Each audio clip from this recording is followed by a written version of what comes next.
ဒီ grammar ကတော့ Kotoni Nate Ilu ပေါ့နော်။သူ့ formula ကတော့ but ပြင် dictionary form ပေါ့နော်။လူ Kotoni Nate Ilu but အငင်းဆိုရင် nai form Kotoni Nate Ilu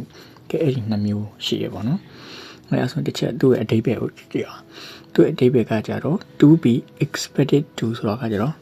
မျှော်မှန်းထားတာပေါ့နော်။တနည်းအားဖြင့်စီစဉ်ထားတယ်။မျှော်လင့်ထားတယ်ပေါ့။နောက်တစ်ခုကကြတော့ to be scheduled to ဆိုတာကကြတော့အချိန်ဆွဲထားတယ်။တနည်းအားဖြင့်အချိန်ကြာဆွဲတယ်။နောက်ချင်းသတ်မှတ်ထားတယ်ပေါ့နော်။အဲ့လိုတွေနေရာမှာအသုံးပြုတယ်ပေါ့ expected to ဆိုမျှော်မှန်းတယ်သတ်မှတ်တယ်စီစဉ်တယ်ပေါ့နော်။ကဲအမှဆိုဥပမာတစ်ချက်ကြည့်ကြည့်မယ်ပေါ့နော်။ Jukyo ဆိုတာကကြတော့ class အတန်းကိုပြောတာပေါ့နော်။နောက်တစ်ခုကကြတော့ Hachimaru ဆိုတာကကြတော့ start စတင်တာ။အဲ့ဆိုတစ်ချက်ကြည့်။ Jukyo ကအတန်းချိန်က Junichi ခါလာဆိုတာ12နာရီရနေပြီးတော့ Hachimaru Kotoni Nate Imasa အတန်းချိန်က12နာရီရနေပြီးတော့စမယ်လို့စီစဉ်ထားတယ်ပေါ့နော်။တောင်းရှင်အတန်းချိန်က12နာရီမှာစမယ်လို့ပေါ့နော်သတ်မှတ်ထားတယ်။အဲ့တော့ the class is scheduled to start at 12. ဒီ class အတန်းကို is scheduled to ဆိုတာကကြတော့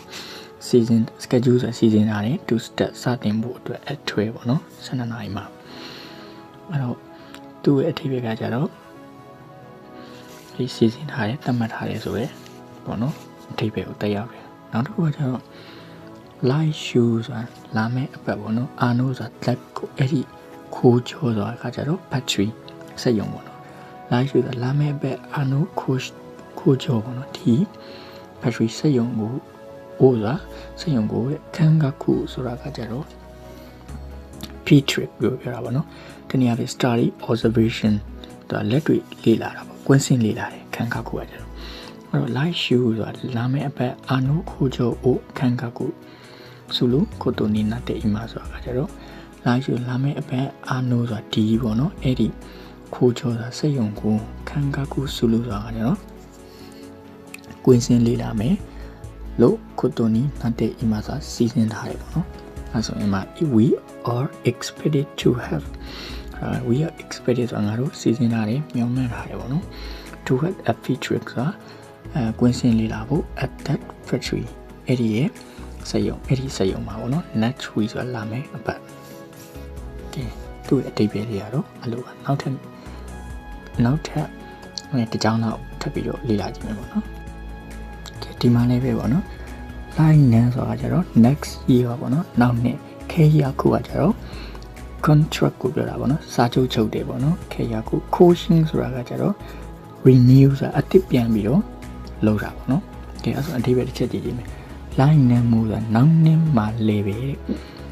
year ခုဆိုတာကကြတော့စာချုပ်ကိုပေါ့နော် coaching ဆိုလို့ဆိုတာအသစ်ချုပ်မယ်လို့ကိုတိုနီနာတဲ့အီမာဆိုတာကကြတော့မျှော်မှန်းထားတယ်ပေါ့နော်တနည်းအားဖြင့်စီစဉ်ထားတယ်ပေါ့ဟုတ်ဆိုline နဲ့မို့နောက်နေ့လည်းပဲ year ခုကိုစာချုပ်ကိုခိုးရှင်းစုလို့ကိုတိုနီနာတဲ့အီမာစာအသစ်ချုပ်ဆိုမယ်လို့မျှော်လင့်ထားတယ်သူက English လို့ကြတော့ it is expected that ဆိုတာကမျှော်မှန်းထားတယ်မှန်းဆထားတယ် that contract ဆိုတာဒီစာချုပ်ကိုဝယ်ပြီး renew ဆိုတာအသစ်ပြန်ပြီးတော့လုပ်မယ် next year အဝယ်ဆိုတာနောက်နှစ်မှာလည်းပဲအသစ်ပြန်လုပ်မယ်လို့မှန်းဆထားတယ်ပေါ့နော် grammar လေးကတော့ပေါ့နော်ရွေးရှင်းပြီးတော့လုပ်ကူမယ်လို့မျှော်လင့်ပါတယ်တစ်ချက်လောက်လေ့လာကြည့်ပါနော်